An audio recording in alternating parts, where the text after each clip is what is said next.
জামাগুলোর design একদম ভালো লাগে না বাবা। এগুলো সব পুরাতন জামা। আমি তো তোমার কাছে নতুন ডিজাইনের জামা চেয়েছিলাম। আমাকে নতুন ডিজাইনের জামা এনে না দিলে আমি আজ কোনো খাবারই খাবো না। উফ বাবা, মেয়েটাকে নিয়ে আর পারছি না। দোকানের যত জামা ছিল সব জামাগুলোই ওর জন্য নিয়ে এলাম, তারপরেও নাকি ওর জামা পছন্দ হচ্ছে না। বন প্রধান, আপনি অনুমতি দিলে আমি একটা কথা বলতে চাই। আচ্ছা ঠিক আছে, বল দেখি কি বলতে চাস। বনে যদি ঘোষণা করে দেওয়া হয় তাহলে হয়তো কেউ নতুন ডিজাইনের জামা বানিয়ে দিতে পারবে। আপনার মেয়ে কোনো না কোনো পাখির হাতের জামা ঠিক পছন্দ করবে। হ্যাঁ হ্যাঁ, তুই তো ঠিক কথাই বলেছিস। আচ্ছা ঠিক আছে, তাহলে তাড়াতাড়ি বনে ঘোষণা করে দে।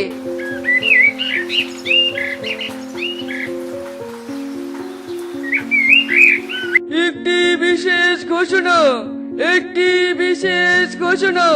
বন প্রধানের মেয়ের জন্য যে নতুন ডিজাইনের জামা বানিয়ে দিতে পারবে তাকে 100 স্বর্ণ মুদ্রা উপহার দেওয়া হবে। একটি বিশেষ ঘোষণা। দেখেছো কাকুলি, বন প্রধানের মেয়েকে নতুন ডিজাইনের জামা বানিয়ে দিলে নাকি 100 স্বর্ণমুদ্রা উপহার দিবে।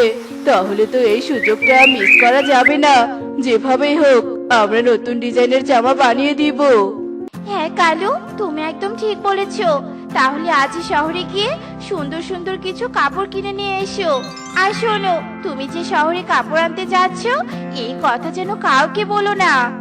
আরে না না কাকুলি, আমি কাউকে কিচ্ছু বলবো না। এসব বলে কালু শহরে যাওয়ার উদ্দেশ্যে বাড়ি থেকে বেরিয়ে পড়ে। আর পথে টুনির সাথে তার দেখা হয়ে যায়। কালু দাদা, ঘোষণা শুনেছো তো? তোমাদের তো টাকা আছে, কিছু কাপড় কিনে নিয়ে এসে বন প্রধানের মেয়েকে নতুন ডিজাইনের জামা বানিয়ে দিতে পারো।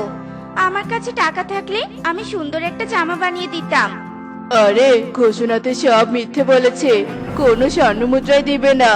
একটা কাপড়ের জন্য কি এতগুলো স্বর্ণমুদ্রা দিবে নাকি? তুই আবার টাকা ধার করে জামা বানাতে যাস না, তাহলে কিন্তু পরে আফসোস করতে হবে। না কালু দাদা, আমি আবার কার কাছে টাকা ধার নিতে যাব বলো? আমি গরিব পাখি, ঠিক মতো খেতেই পারি না। আর ধার নিয়ে কি আর সেই টাকা পরিশোধ করতে পারবো? আচ্ছা ঠিক আছে টুনি, আমি একটা কাজে যাচ্ছি রে, তাই এখন আর কথা বলার সময় নেই। চল রে মা, আমরা জঙ্গলে চলে যাই। আচ্ছা মা, কেউ যদি বনপ্রধানের মেয়েকে জামা বানিয়ে না দেয় তাহলে তো বনপ্রধানের মেয়ে খুব কষ্ট পাবে, তাই না? তা তো পাবেই রে মা, কিন্তু কি আর করার বল। আমার কাছে কাপড় কেনার টাকা থাকলে আমি সুন্দর একটা জামা বানিয়ে দিতাম। এভাবে মা মেয়ে গল্প করতে করতে জঙ্গলে চলে যায়। আর টুকি জঙ্গলের ভিতরে একটা ফুলের বাগান দেখে সেখানে দাঁড়িয়ে যায়। মা, মা দেখো দেখো, কত সুন্দর ফুল। এই ফুল আর ঘাস লতা পাতা দিয়ে তো জামা বানানো যাবে। হ্যাঁ রে মা, তুই একদম ঠিক বলেছিস। ফুল ঘাস লতা পাতা দিয়ে জামা বানালে একদম নতুন ডিজাইনের জামা হবে। তুই ফুল তুলতে থাক, আমি কাট কাটতে থাকি, কেমন? আচ্ছা ঠিক আছে মা। এরপর টুকি ফুল তুলতে থাকে। আর এভাবেই বেশ কিছুক্ষণ কেটে যায়। মা টুকি, তোর ফুল তোলা হলো? হ্যাঁ মা, হয়েছে। দেখো দেখো, আমি কতগুলো ফুল তুলেছি। এখন চল বাড়িতে চলে যাই, আর বাড়ির সামন থেকে বড় বড় ঘাস তুলে জামা বানানোর কাজ শুরু করে দিব। এরপর টুনি আর টুকি বাড়ির দিকে আসতে থাকে। আর তখনই টুকি দেখতে পায় কালু কিছু কাপড় নিয়ে বাড়ির দিকে যাচ্ছে। মা দেখো দেখো, কালু আঙ্কেল কাপড় নিয়ে বাড়ির দিকে যাচ্ছে। তাহলে কি কালু আঙ্কেল বনপ্রধানের মেয়ের জন্য জামা বানাবে? আরে না, কালু দাদা তো বনপ্রধানের ঘোষণা বিশ্বাসই করছে না। তাহলে জামা বানাতে যাবে কেন? হয়তো কাকুলি দিদি জামা বানাবে। কাকুলি দেখো, শহর থেকে কত সুন্দর কাপড় নিয়ে এসেছি। এবার চলো জামা বানানোর কাজ আজ থেকে শুরু করে ফেলি। হ্যাঁ কালু, তাড়াতাড়ি জামা বানাতে হবে, নয়তো বনের অন্য কোনো পাখি জামা বানিয়ে নিয়ে বনপ্রধানের বাড়িতে যাবে। টুনি তো গরিব, তাই টুনি জামা বানাবে না। আর বাকি পাখিদের বাড়িতে গিয়ে মিথ্যে বলে জামা বানানো নিষেধ করে আসতে হবে। তাহলে তুমি এক্ষুনি পাখিদের বাড়িতে চলে যাও।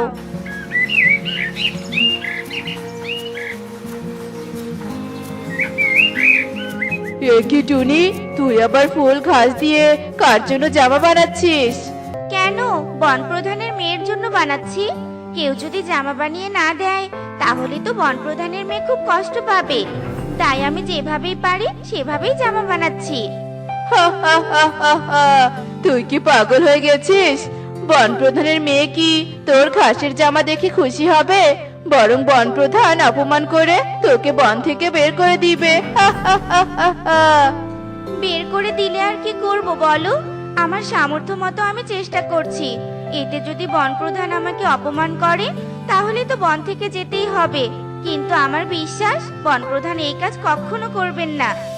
তোর ভালোর জন্য বলছি, তুই যদি আমার কথা না শুনিস তাহলে দেখবি সত্যি তোকে অপমানিত হতে হবে। মা, কালু আঙ্কেলের কথা বিশ্বাস না করে তুমি জামা বানাও তো। তোমার হাতে এত সুন্দর জামা বন প্রধানের মেয়ে ঠিক পছন্দ করবে, দেখো। এরপর টুনি আবারও জামা বানাতে শুরু করে, আর এভাবেই বেশ কিছুক্ষণ কেটে যায়। এদিকে কালু সবাইকে জামা বানানো নিষেধ করে বাড়িতে চলে আসে। কাকুলি, সবাইকে নিষেধ করেছি, কিন্তু টুনি তো ঘাস দিয়ে বন প্রধানের মেয়ের জন্য জামা বানাচ্ছে। টুনির এসব দেখে আমার খুব হাসি পাচ্ছে। কি, টুনি ঘাস দিয়ে জামা বানাচ্ছে? এত ধনী পাখির মেয়ে নাকি ঘাসের জামা পরবে? টুনি কি পাগল হয়ে গেছে নাকি? টুনির কথা বাদ দাও, টুনিকে তো অপমান করে বন থেকে বের করে দিবে। জামা বানানো তো হয়ে গেছে, চলো এবার আমরা বন প্রধানকে জামাটা দিয়ে 100 স্বর্ণমুদ্রা নিয়ে আসি, যাতে টুনি যাওয়ার আগে আমাদের স্বর্ণমুদ্রাগুলো দেখে যেতে পারে। এসব বলে কালু কাকুলি জামা নিয়ে বন প্রধানের বাড়িতে চলে যায়। বন প্রধান, এই নিন আপনার মেয়ের নতুন জামা। এবার আমাদের 100 স্বর্ণমুদ্রা দিয়ে দিন। দাঁড়াও, আগে তো আমার মেয়ের পছন্দ হতে হবে। মা ইকরি, দেখ তো এই জামাটা তোর কাছে কেমন লাগে? একদম বাজে বাবা, এমন জামা তো গজে ফেকালিয়ে পারবে। তোমাদের জামা নিয়ে এখান থেকে চলে যা বলছে। এরপর কালু কাকুলি আর কিছু না বলে সেখান থেকে বাড়ির দিকে আসতে থাকে, আর পথে টুনির সাথে তাদের দেখা হয়ে যায়। টুনি, ঘাসের জামা নিয়ে বন প্রধানের বাড়িতে যাচ্ছিস তাই না? যা যা, বন প্রধান তোকে আজ 200 স্বর্ণমুদ্রা দিবে। আমাদের এত সুন্দর জামা বন প্রধানের মেয়ে পছন্দ করেনি, আর তুই কি করে ভাবলি তোর এই ঘাসের জামা পছন্দ করবে? চেষ্টা তো করতে হবে কাকুলি দিদি, পছন্দ তো হতেও পারে। এ কথা বলে টুনি আর টুকি বন প্রধানের বাড়িতে চলে যায়। আর টুনির হাতে জামা দেখে ইকরি খুশিতে লাফাতে থাকে। এই জামা পছন্দের জামা। বাবা দেখেছো বাবা, এই মাসে কত সুন্দর ফুল ঘাস দিয়ে জামা বানিয়েছে, একদম নতুন ডিজাইনের জামা। আমার মেয়ের পছন্দের জামা বানিয়ে দেওয়ার জন্য তোমাকে অনেক ধন্যবাদ টুনি। তোতা, টুনিকে 100 স্বর্ণমুদ্রা দিয়ে দাও। এরপর তোতা টুনিকে 100 স্বর্ণমুদ্রা দিয়ে দেয়, আর স্বর্ণমুদ্রা নিয়ে টুনি ও টুকি খুশিতে বাড়ির দিকে আসতে থাকে। ঠিক তখনই কালু আর কাকুলি তাদের কাছে চলে আসে। কি রে টুনি, সত্যি কি ওই ঘাসের জামা বন প্রধানের মেয়ে পছন্দ করেছে? হ্যাঁ আঙ্কেল, খুব পছন্দ করেছে, আর তাই তো আমাদের 100 স্বর্ণমুদ্রা দিয়েছে।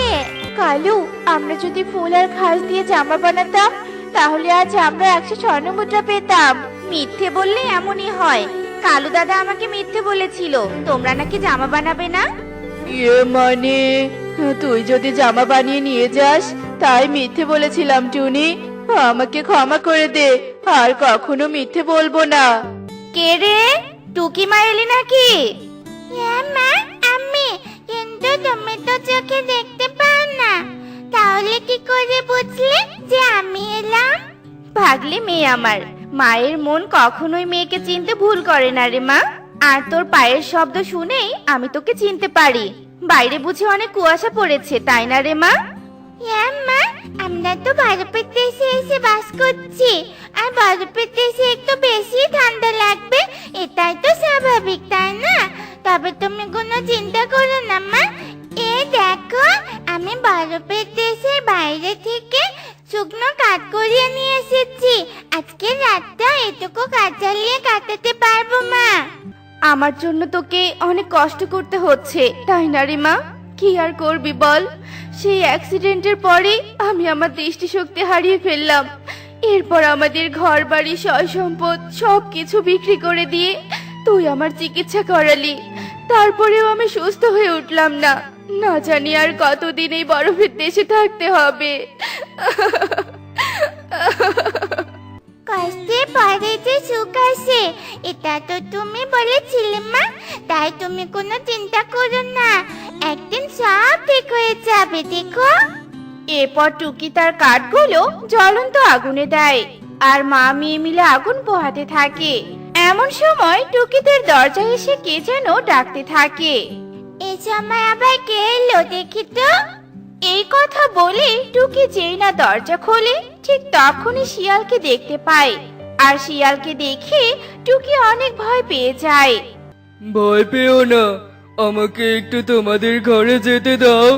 আমার যে খুব ঠান্ডা লেগেছে, আর কিছুক্ষণ বাইরে থাকলে হয়তো আমি মরেই যাব। শিয়ালকে ঠান্ডায় কাঁপতে দেখে টুকির মনে অনেক মায়া হয় আর সে শিয়ালকে ঘরের ভিতরে যাওয়ার অনুমতি দেয়। আর টুকির ঘরে কাঠ জ্বালানো দেখে শিয়াল ও টুনির সাথে আগুন পোহাতে থাকে।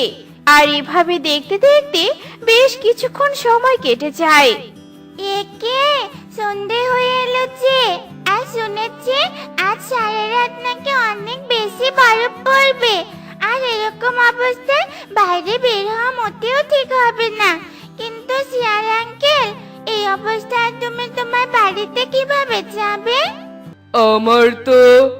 আমার তো বাড়ি নেই, তাই তো আমি এদিক সেদিক ঘুরে বেড়াচ্ছি। আরে তোমার কি কষ্ট। মা, ও মা, আজকে রাতে শিয়াল আঙ্কেল আমাদের সাথে থাকতে পারে না? কেন পারে না রে মা? কেউ বিপদে পড়লে অবশ্যই তাদের সাহায্য করা উচিত। তাই শিয়াল দাদা আমাদের সাথেই থাকবে। তোমাদেরকে অনেক ধন্যবাদ, তোমরা আমাকে এত ঠান্ডা থেকে বাঁচালে। এরপর দেখতে দেখতে রাত হয়ে যায়।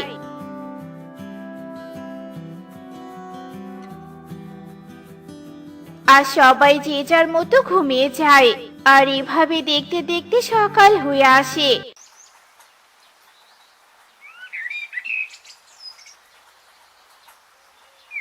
আর শিয়াল ও টুকিদের বাড়ি থেকে চলে যায়। আর টুকি ঘুম থেকে উঠে শিয়ালকে দেখতে না পেরে বলতে থাকে, দেখলে মা, আমরা শিয়াল আঙ্কেলের এত উপকার করলাম, আর সে কিনা চলে যাওয়ার আগে একবার বলেও গেল না। আজ পর্যন্ত অনেকের কাছে গিয়ে আশ্রয় চেয়েছিলাম, তারা সবাই আমাকে আশ্রয় দিয়েছিল ঠিকই, কিন্তু তারা কেউ আমাকে সাহায্য করতে আমার নারকেল ঘরে আসেনি। এটাই আমার শেষ চেষ্টা। দেখি টুনি পাখির ছানাটিকে নারকেল ঘরে নিয়ে আসতে পারি কিনা। এরপর দেখতে দেখতে রাত হয়ে যায়।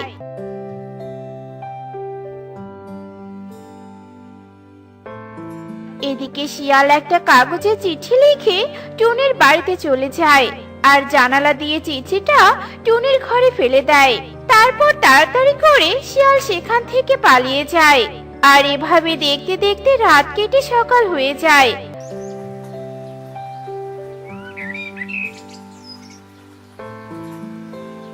আর সকালে টুকি সেই কাগজটা কুড়িয়ে পায়। এটা আবার কি? আরে, এটাতে তো কিছু লেখা আছে, পড়ে দেখি তো। আমি খুব বিপদে পড়েছি টুকি, তোমার সাহায্য আমার খুব প্রয়োজন। তুমি যদি আমাকে সাহায্য করতে চাও তাহলে নদীর ওপারে এসে একটা নারকেল ঘর দেখতে পাবে, ওই ঘরেই চলে এসো। ইতি শিয়াল আঙ্কেল। শিয়াল দাদা আবার কিসের বিপদে পড়েছে? আর সে তো বলেছিল তার থাকার মতো কোনো জায়গা নেই। তাহলে এই নারকেল ঘর কোথা থেকে এলো? তুই যাস না রে মা, এই শিয়াল দাদার নিশ্চয়ই কোনো মতলব আছে। ও নিশ্চয়ই তোকে খেয়ে ফেলার বুদ্ধি করেছে। না মা, আমাকে তো যেতেই হবে। কেউ বিপদে পড়ে আমার কাছে সাহায্য চাইছে, আর আমি সাহায্য করতে যাব না, তা হয় না মা। আমি শিয়াল আঙ্কেলকে সাহায্য করতে যাব, তবে একা নয়, পুলিশ আঙ্কেলকে সাথে নিয়ে যাব। এরপর টুকি বরফের দেশ থেকে বের হয়ে বনের ভিতরে চলে যায় আর পুলিশকে সাথে নিয়ে নদীর ওপারে নারকেল ঘরের কাছে চলে যায়। আঙ্কেল, তুমি এই গাছের আড়ালে লুকিয়ে থাকো। আমি ভিতরে গিয়ে যদি কোনো বিপদে পড়ি তাহলে আমি তোমাকে ডাকবো। এই কথা বলে টুকি নারকেল ঘরের ভিতরে চলে যায় আর সেখানে গিয়ে শিয়ালকে ঘুমিয়ে থাকতে দেখতে পায়। এ কি, শিয়াল আঙ্কেল তো ঘুমিয়ে আছে। তবে কি মায়ের কথাই সত্যি, নাকি শিয়াল আঙ্কেলের কিছু হয়েছে? শিয়াল আঙ্কেল, ও শিয়াল আঙ্কেল! এরপর টুকি শিয়ালকে ডাকতে ডাকতে তার কাছে চলে যায় আর যেই না শিয়ালকে স্পর্শ করে সাথে সাথে শিয়াল কনকের রূপ পেয়ে যায়। আমি মুক্ত হয়েছি। আমি অভিশাপ থেকে মুক্তি পেয়েছি। কি মজা, কি মজা। এসব আমি কি দেখছি? এই কে তুমি? আর এসব তুমি কি বলছো? হ্যাঁ, আমি হলাম কনক আর আমি রাজপুর নামে এক বনে বাস করি। আমার বাবা বনের সব থেকে ধনী পাখি। একদিন আমি তীর আর ধনুক নিয়ে বনে গিয়েছিলাম আর তখনই এক তান্ত্রিক আমার সামনে আসে আর সে আমার দিকে তীর ধরে। কি, এই তান্ত্রিক আমাকে মারতে চায়? আমাকে মারার সাহস তোর নেই তান্ত্রিক? এই কথা বলে তান্ত্রিক আমাকে তীর ছুঁড়ে মারার আগেই আমি তান্ত্রিকের দিকে তীর ছুঁড়ে মারি আর সেই তীরে তান্ত্রিকের কিছুই হয় না। মূর্খ ছানা, তুই আমাকে মারতে চেয়েছিলি? তোর এত বড় সাহস! দাঁড়া, আমি তোকে অভিশাপ দিচ্ছি। তুই এক্ষুনি একটা শিয়াল হয়ে যাবি আর এখানে একটা নারকেল ঘর হবে। সেখানে তুই ততদিনই থাকবি যতদিন না কেউ এই নারকেল ঘরে এসে তোকে মুক্ত করবে। এরপর আমি শিয়াল হয়ে এই ঘরে থাকতে শুরু করি আর এই অভিশাপ থেকে মুক্তি পেতে আমি তোমার মতো অনেকের কাছে চিঠি লিখে সাহায্য চেয়েছি, কিন্তু প্রাণের ভয়ে কেউ আমাকে সাহায্য করতে আসেনি। কিন্তু তুমি আমাকে সাহায্য করেছো, তাই তোমার মা টুনি মাসির চোখ অপারেশনের সব খরচ আমি দিতে চাই। না কনক, আমি আমার মা চিকিৎসার জন্য কারো কাছে টাকা নেব না। আমার মা বলে কাউকে সাহায্য করে এর বিনিময়ে কিচ্ছু নিতে নেই।